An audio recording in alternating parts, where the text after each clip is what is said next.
Break के बाद एक बार फिर से आपका स्वागत है। जीएसटी के पिछले 4 आंकड़े समझिए। अप्रैल 2025 2,36,716 करोड़ रुपए, मई 2025 2,01,50 करोड़ रुपए, जून 2025 1,85,000 करोड़ रुपए, जुलाई 2025 1,95,735 करोड़ रुपए। ये 4 जो जीएसटी के आंकड़े हैं वो इसलिए समझा रहे हैं कि सरकार को रेवेन्यू जीएसटी के द्वारा कितना करता है। क्या कुछ कहना है पीयूष गोयल का, सुनाते हैं।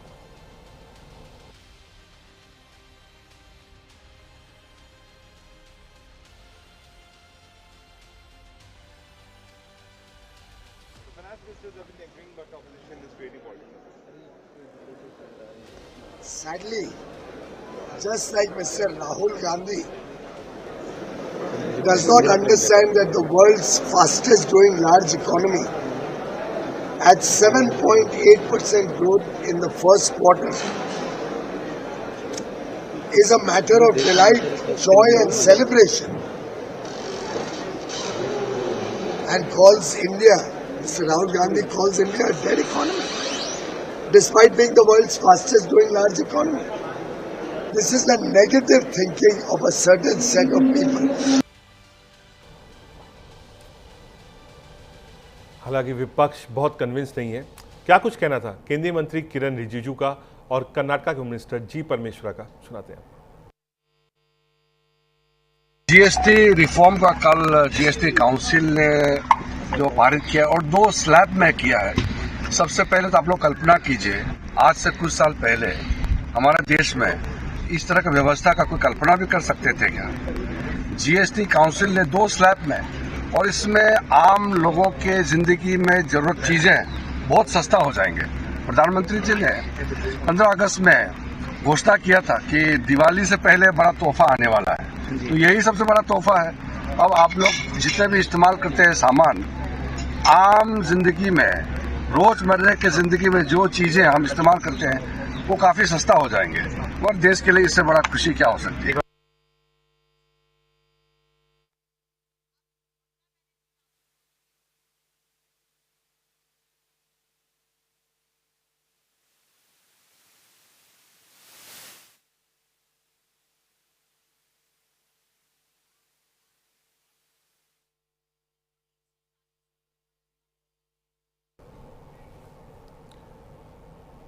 आगे बढ़ते हैं। जीएसटी कम करने से सरकार को क्या नुकसान होगा, कितना नुकसान होगा? अगर जीएसटी 2 स्लैब्स हटाए गए, बहुत सारी चीज़ों पर जीएसटी कम किया है, तो सरकार को नुकसान कितना होगा ये आपको समझाते हैं।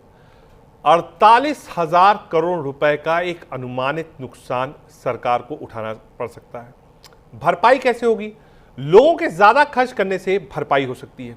टैरिफ के बाद जो स्लोडाउन देखने को मिलेगा नवंबर के आसपास अगले टर्म में, उससे निपटने के लिए फैसला लिया गया है, उस पर ज्यादा असर नहीं पड़ेगा। सरकार की रोल आउट पर भी नजर होगी। जब 22 तारीख से लागू होगा तो क्या प्रोजेक्ट, क्या कुछ नेगेटिव है, उस पर सरकार देखेगी। क्या कुछ कहना है असुद्दीन ओवैसी का टैक्स स्लैब को लेकर जो बदलाव हुए, सुनाते हैं आपको। यूनियन गवर्नमेंट का जो लार्जेस्ट रेवेन्यू स्ट्रीम्स है, जो आउटसाइड डिविजिबल पूल बोलते हैं, वो सेस एंड सरचार्जेस हैं, जो दोनों मिलाकर 5,23,000 करोड़ फाइनेंशियल 24-25 में था। और non tax revenue, dividends including dividends, PSU से आता है, आरबीआई से सरप्लसेस, सर्विस चार्जेस, वो आ जाता है 5,45,00,000 करोड़। तो हमारा मानना ये है कि स्टेट्स को तो खाली ग्रॉस टैक्स रेवेन्यू शेयर मिलता है, सेंटर का जो उनके सेंटर जो मिल रहा है सेस एंड सरचार्ज में, वो तो इरोड करता है डिविजिबल पूल के साइज को, और सेंटर रिकॉर्ड सम लेता है सेसेस के ऊपर, fuel, GST, compensation, infrastructure, education, मगर ये डिवाइजिबल पूल से बाहर है। स्टेट्स का तो हिस्सा इसमें नहीं है ना, तो स्टेट्स का नुकसान होगा। यूनियन गवर्नमेंट का जो लार्जेस्ट रेवेन्यू स्ट्रीम्स है, जो आउटसाइड डिविजिबल पूल बोलते हैं, वो सेस एंड सरचार्जेस हैं, जो दोनों मिलाकर 5,23,000 करोड़ फाइनेंशियल 24-25 में था और non tax revenue dividends including dividends PSU से आता है, आरबीआई से सरप्लसेस, सर्विस चार्जेस, वो आ जाता है 5,45,00,000 करोड़। तो हमारा मानना ये है कि जीएसटी के अब 2 स्लैब होंगे, 22 सितंबर से लागू होगा, 5% और 18%। जी हां, 12% और 28% का स्लैब खत्म कर दिया गया है।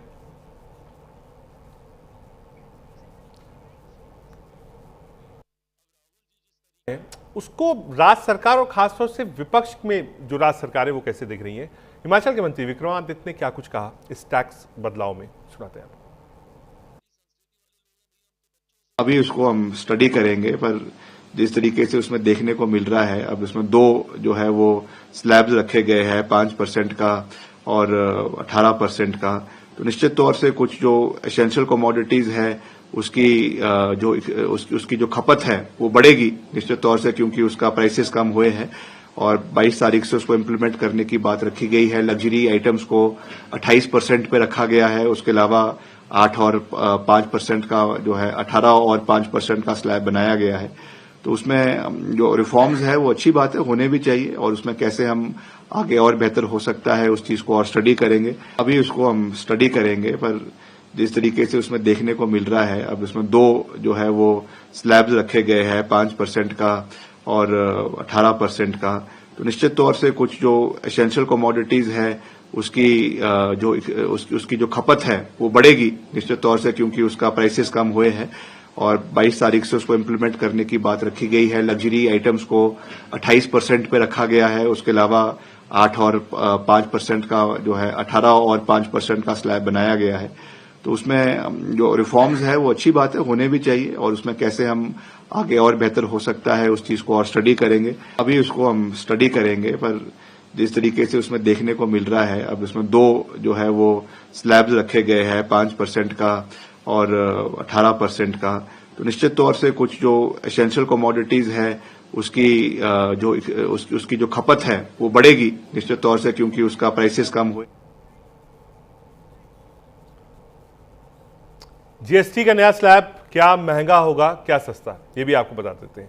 सस्ता होगा AC, fridge, TV, washing machine, 2 wheeler, car, tractor, जूता, कपड़ा, सीमेंट। महंगा क्या होगा, लग्जरी कार्स महंगी हो जाएंगी, शराब, पान मसाला, तंबाकू, शुगर ड्रिंक्स, फास्ट फूड, ये सारी चीज महंगी हो जाएगी। हमने स्क्रीन को 2 भागों में डिवाइड किया है। पहला भाग ग्रीन कलर, जो चीजें सस्ती हो रही हैं, और रेड पार्ट, जो चीजें महंगी हो रही हैं। जब भी कोई बदलाव होता है तो इंडस्ट्री भी उसको देखती है। क्या कुछ कहना है फिक्की चेयरमैन हर्षवर्धन का, सुनाते हैं आपको। From the industry perspective, we are very, very positive and bullish about this step the government has taken. I think government is very, very clear that they have to drive the consumption forward. This is just one of the steps they have taken in, and when we compare, to the step that they have taken in the past, आज के दिन उन्होंने the relaxation that they had given in income tax, then the repo rate reduction by the RBI. I think collectively all these steps will certainly drive the consumption way forward, and it will create a momentum of growth in the country, in the economy. From the industry perspective, we are very, very positive and bullish about this step the government has taken. I think government is very, very clear that they have to drive the consumption forward. This is just one of the steps they have taken in, and when we compare, to the step that they have taken in the past, आज के दिन उन्होंने the relaxation that they had given in income tax, then the repo rate reduction by the RBI. I think collectively all these steps will certainly drive the consumption way forward, and it will create a momentum of growth in the country, in the economy.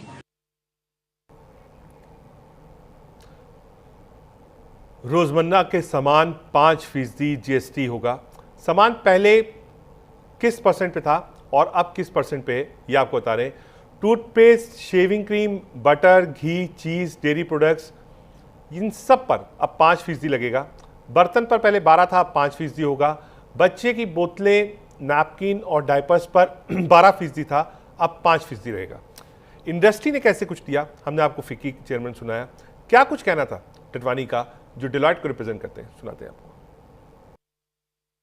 I think this is the most significant reform in the last 8 years, which the GST has brought in, and the amendments or changes will have a significant impact on every individual, every corporate, every government.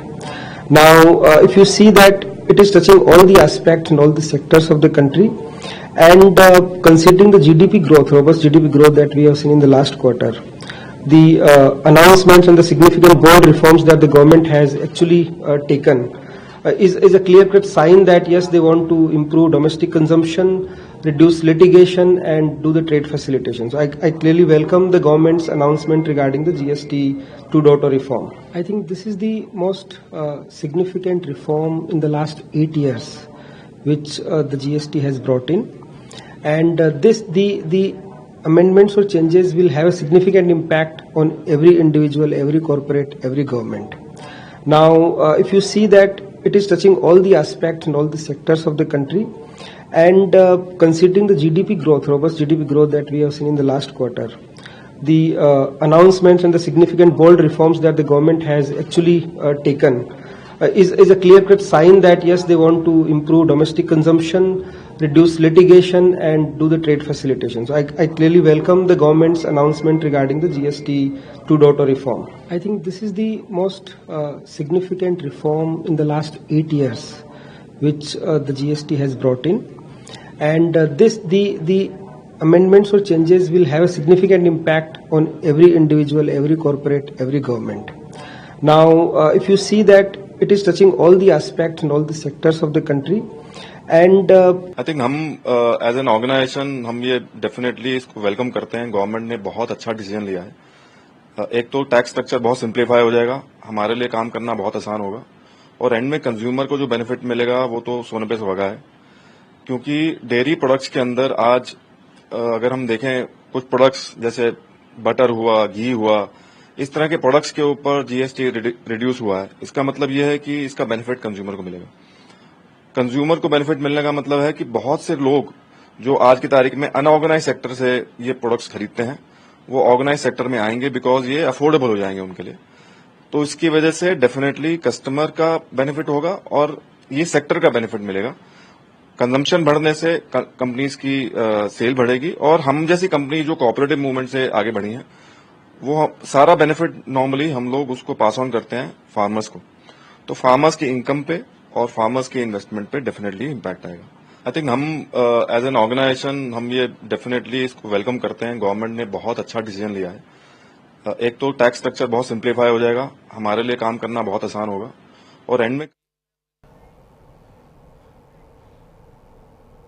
2 slab खत्म करना और जनता